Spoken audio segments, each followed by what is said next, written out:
Gone on in the Parliament this week, as we usually try to do towards the end of sitting periods. Liberal frontbencher and manager of opposition business, Paul Fletcher, joins us now. Welcome back, Paul. So, Palestinians, are they being collectively punished, in your view, for Hamas, for the actions of Hamas? Do you see anything confronting about the language being used by Ed Husic and Anne Ali?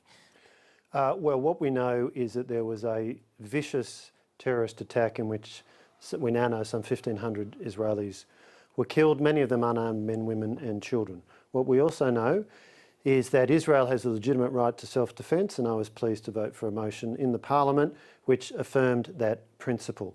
Israel, of course, is doing everything it can to warn civilians in Gaza, to allow them to take steps to secure their safety. The sad fact is that the Gaza is governed by the vicious terrorist group Hamas, who have a track record of using civilians, including Palestinian civilians, effectively as human shields. This is the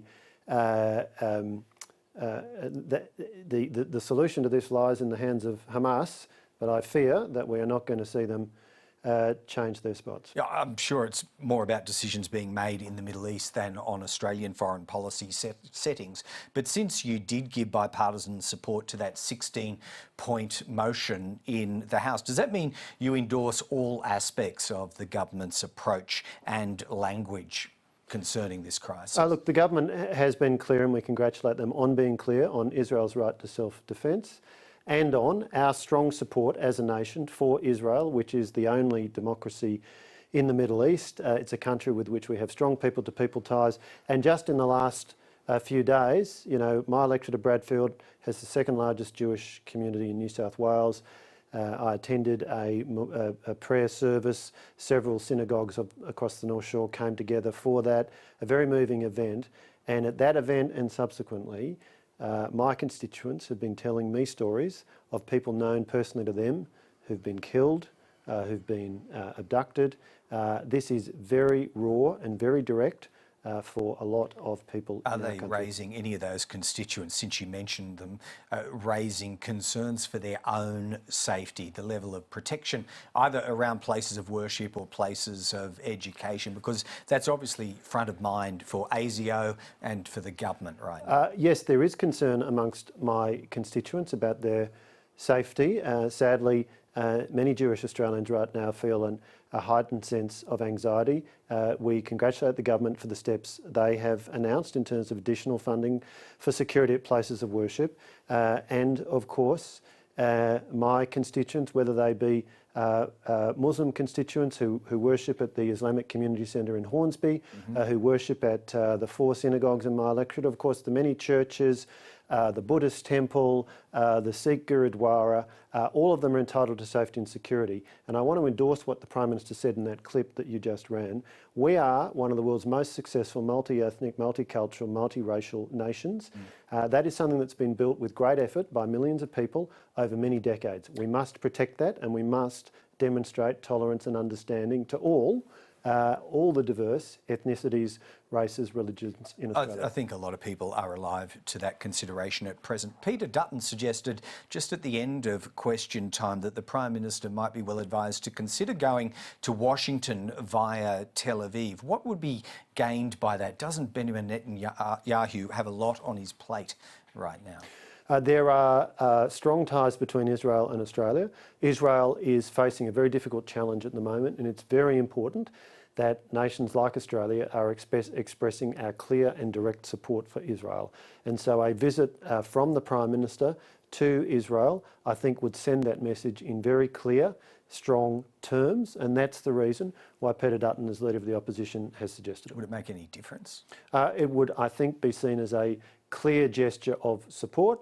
Obviously, in a number of ways, our nation has already indicated its support for the people of Israel, for the families of those who have been killed or wounded or abducted, and for the impact it's having on this multi-party democracy. But it would be a strong gesture of support. All right, let's go to The Voice. You got, and in fact all of Australia, got an admission of responsibility from the Prime Minister, and yet you persisted with a great many questions about it all week. What exactly are you seeking? How much longer can you persist with this? Look, we have asked questions of the Prime Minister this week because, of course, the policy position that he announced coming into the election, during the election and subsequently, is that he's fully committed to the Uluru Statement from the Heart. So that's The Voice, that's a Makarrata Commission, that's a treaty-making process, that's financial reparations. Yes. And so what we have been seeking to get clarity from the Prime Minister on is whether that remains the government's position. Now, on Sunday, the Deputy Prime Minister, Richard Marles, said yes, the Albanese Labor government was fully committed to voice, treaty and truth. But since that time,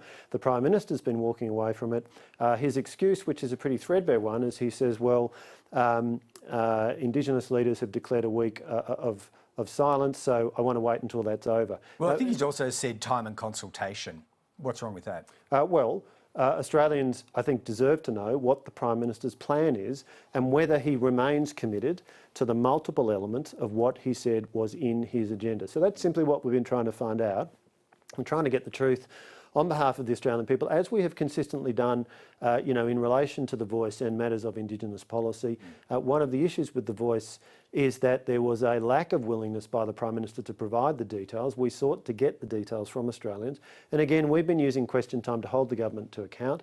The Prime Minister doesn't particularly like being held to account, and he's now establishing quite a track record for cancelling weeks of Parliament. Let's bear in mind next week. Yeah, actually, let me invite, you're inviting a question from me on that. We have seen, don't worry so much maybe about this year, but we do have next year's sitting calendar out. We do. What are you suggesting, that he's shortchanging Absolutely, absolutely. by how many weeks? Well, the first version that was tabled in the Senate last night was 16 weeks. They realised that was a bit indefensible, so they've increased it to 17, but this is still very, very light on.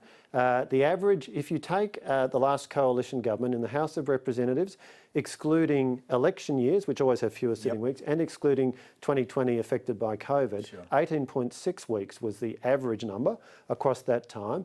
17 weeks is pretty light on. This is from a Prime Minister who claimed to be committed to more transparency and accountability, but he seems to be trying to avoid it whenever he can. All right, alas, not for the first time, Paul Fletcher. The bells are ringing in the chamber. You're going to have to run. I think we got most of what we wanted out of you before then. Thanks so much for joining us.